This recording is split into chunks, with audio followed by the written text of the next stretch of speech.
Panibagong lugar, panibagong kwento. Samahan nyo kami sa panibago naming adventure na ito. The City That Unites. Ito ang Budapest na nanggaling sa magkahiwalay na bayan o city.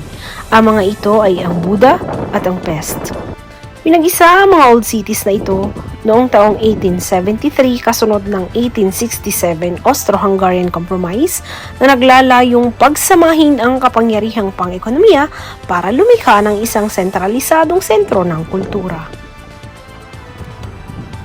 Ang Széchenyi Chain Bridge. Ito ang pinakaluma at pinaka-iconic na tulay na sumasaklaw sa Danube River para pagdugtungin ang dalawang magkahiwalay na bahagi, ang Buda side at ang Pest side. At ito naman ang Liberty Bridge. Isa din ito sa mga tulay na nagdudugtog mula sa Buda side at sa Pest side na ginawa noong taong 1896. Ang funicular na ito ay pwede mong sakyan mula sa babang bahagi ng Buda side patungo sa taas sa Buda Castle, 15 euros balikan ang presyo.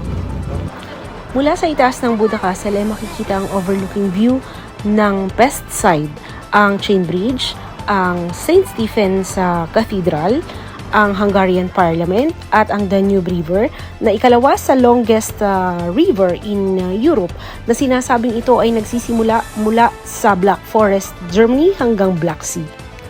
Ito naman ang Hosok Tere o ang Heroes Square. Ito ang pinaka-major na plaza dito sa Budapest, Hungary. Kilala ito sa kanyang iconic na Millennium Monuments featuring the statues of 7 chieftains of the Magyars, ang mga national leaders at ang mga soldiers ng Hungary. Shoes on the Danube River Bank, sinasabi na ang mga sapatos na ito ay ginawa to honor those victims of World War II. Sabi nila pinapaiwan daw ang mga sapatos bago barilin para ang mga labi ay maanod na ng tubig ng ilog. Ito naman ang Hungarian Parliament or House of the Nation.